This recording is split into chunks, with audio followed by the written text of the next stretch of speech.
बिहार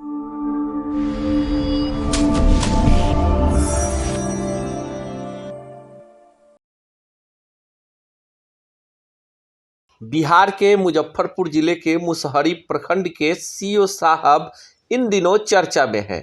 आपको बता दें कि सीओ साहब का तबादला हो गया है और इलाके में मिठाइयां बांटी जा रही है। ऐसा क्यों हो रहा है, हम आपको इस रिपोर्ट में विस्तार से बताते हैं। बिहार के मुजफ्फरपुर जिले के मुसहरी प्रखंड में सुधांशु शेखर वर्षों से सीओ के रूप में तैनात थे। अंचलाधिकारी जिनका यहाँ से ट्रांसफर हो चुका है, वह अत्यंत मृदुभाषी और अपने मतलब के हिसाब से काम को अटकाने में माहिर व्यक्ति थे। जब तक वे मुसहरी प्रखंड में सीओ थे, लोगों को दाखिल खारिज के लिए नाको चने चबा दिया था। यानी लोग लगातार मोटेशन के लिए प्रखंड कार्यालय में दौड़ रहे थे और सीओ साहब उन्हें दौड़ा रहे थे। किसी का भी मोटेशन नहीं हो रहा था। लोगों के साथ सीओ साहब का व्यवहार बेहद ही अपमानजनक होता था।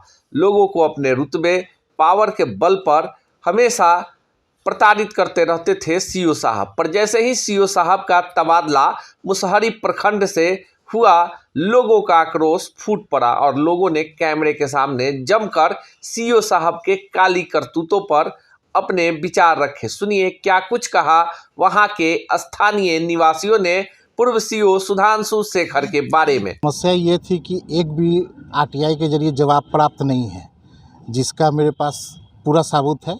एक अतिक्रम का मामला था जिसमें अंतिम आदेश में भी डीएम के अंतिम आदेश पर भी मुझे सूचना प्राप्त नहीं हुई है। उसका सुनवाई फिर से हो रहा है और अभी आए हैं, लीगल नोटिस भेजा था उसका पता करने के लिए, क्या उन्होंने किया है क्या नहीं किया, कोई जवाब अभी तक प्राप्त नहीं है। पूर्व के अंचलाधिकारी जिनका यहाँ से ट्रांसफर हो चुका है, वह अत्यंत मृदुभाषी और अपने मतलब के हिसाब से काम को अटकाने में माहिर व्यक्ति थे। बहुत मीठा वो बात करते, सभी काम को कागज की तरह बताते कि इसको ऐसे करना है, इसको ऐसे करना है, इसको वैसे करना है। बावजूद इसके इतनी अनियमितता थी उनके समय में, पता नहीं सरकार कैसे और क्यों उनको इतने दिनों तक रखती रही यहाँ पर, ये भी एक सवाल है सरकार के लिए। लेकिन काम करने की शैली उनकी बहुत ही गंदी थी।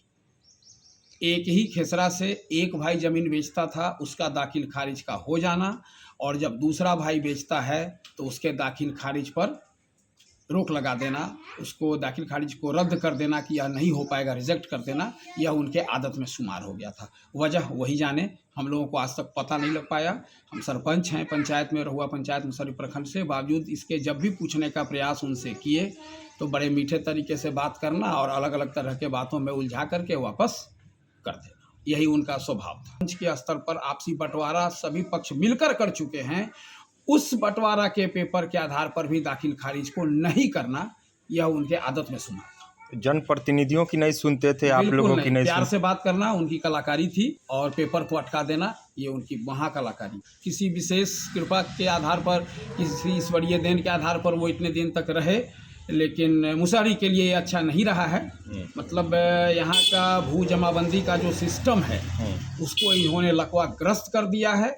हम अपने ज़मीन को मेरे पिता के मृत्यु के बाद जब अपने नाम पर आवेदन करते हैं, वो भी आसानी से नहीं हो पा रहा है। जबकि हमको लगता है, जहाँ तक बुद्धि विवेक हम लोगों का या ज्ञान काम कर रहा है, कि पिता के मृत्यु के बाद सिर्फ मृत्यु प्रमाण पत्र ही काफ़ी है उनके पुत्रों के नाम पर नामांतरण करने के लिए।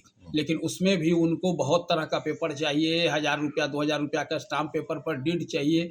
क्यों डीड चाहिए?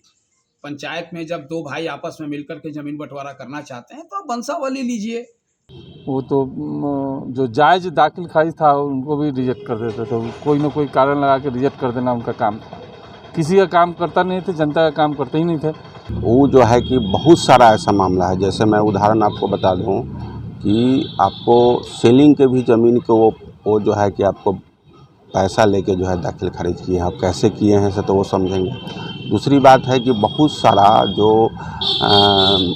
भूमि ब्रोकर है, गैर कानूनी तरीके से आपको गलत तरीके से, बहुत सारा ऐसा मामला है। जैसे वो नरौली का मामला है नरेश सिंह का, उसमें जो है कि आपको ज़मीन जो है कि आपको उसका था, वो हाई कोर्ट का डिग्री था उसको, और ज़मीन उसका जो है गलत तरीके से बेच लिया गया था, वो ऑब्जेक्शन भी पिटीशन दिए हुए था।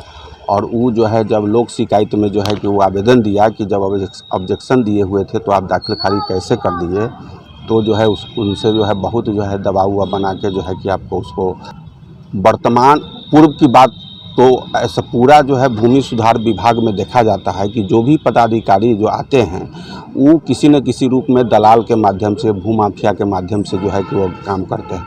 अब ये जो सरकार का निर्देश है कि हर पंचायत में जो है कि आपको दाखिल खारिज करना है, वो आपको जो है कि शिविर लगा के, लेकिन कहीं पर भी शिविर नहीं लग रहा है।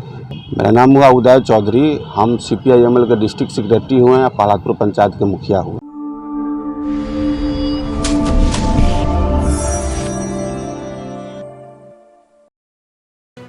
लेटेस्ट खबरों से जुड़े रहने के लिए हमारे चैनल नेशन भारत को सब्सक्राइब करें और बेल आइकन को दबाएं ताकि कोई खबर छूट न पाए।